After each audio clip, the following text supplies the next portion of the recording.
les couches les plus vulnérables de cette situation, c'est les filles.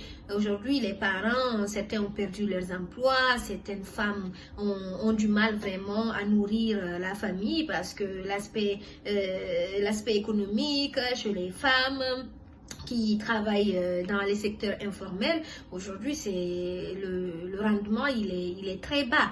Donc il faut rappeler que cela peut avoir des conséquences très négatives parce que les parents n'auront pas le choix que de prendre leur petite fille et les donner en mariage pour se débarrasser du fardeau. Donc le mariage précoce et forcé aussi va vraiment augmenter dans les différentes familles, dans les zones rurales et dans les différentes zones les plus reculées. Donc il ne faut pas oublier cet aspect, mais aussi l'aspect de la déscolarisation des jeunes filles.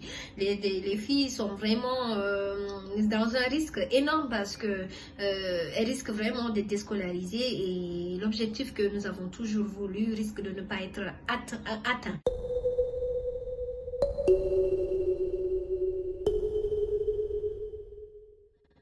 Nous sommes des familles solidaires, nous mangeons ensemble dans le même bol. Avant de manger, nous lavons les mains ensemble dans le même bol. Une famille de 15 à 20 personnes. Donc cette solidarité qui est là, cette joie de vivre qui est là, quand on se voit, on se serre les mains, on se fait des câlins. Donc tout ceci a vraiment cessé dès l'arrivée de cette pandémie parce qu'on nous dicte les règles qu'il faut. Il faut qu'il y ait une distanciation entre nous, il faut se laver les mains chacun à côté, il faut manger chacun à part. Donc cela vraiment risque de changer le quotidien dans nos différentes familles, dans nos sociétés. Il faut vraiment aussi reconnaître que dans nos différentes actions, on a vraiment besoin d'un dialogue intersectoriel parce que si les médecins ils agissent de côté, nous voyons aussi les médias agissent d'un côté, nous voyons la société civile agir d'un autre côté, sans qu'il y ait un dialogue intersectoriel, je ne pense pas qu'on pourra vraiment réussir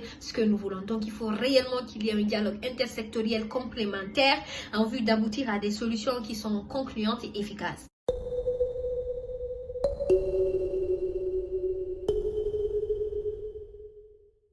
Nous devons réellement anticiper à temps. C'est-à-dire la prochaine fois, il faut absolument anticiper à temps, il faut sensibiliser à temps et agir à temps. Ne pas négliger les choses. Il faut vraiment que le secteur sanitaire soit vraiment bien équipé. Il ne faut pas attendre pendant la crise et dire que c'est en ce moment qu'on va chercher des kits sanitaires et tout. Non. Il faut vraiment tout prévoir. Il faut que nos gouvernements, il faut que les institutions qui ont des moyens puissent faire des choses afin que ce genre de pandémie ne puisse plus atteindre l'humanité. Il ne faut pas oublier aussi que nos gouvernements doivent pouvoir impliquer les couches sociales, notamment les jeunes et les femmes. Quand on prend l'Afrique, la majorité de la population, c'est des jeunes et des femmes. Donc, il faut carrément les impliquer dans la mise en œuvre et l'élaboration de toutes les politiques publiques. Et le gouvernement doit aussi associer et accompagner les structures sanitaires dans la lutte contre cette pandémie.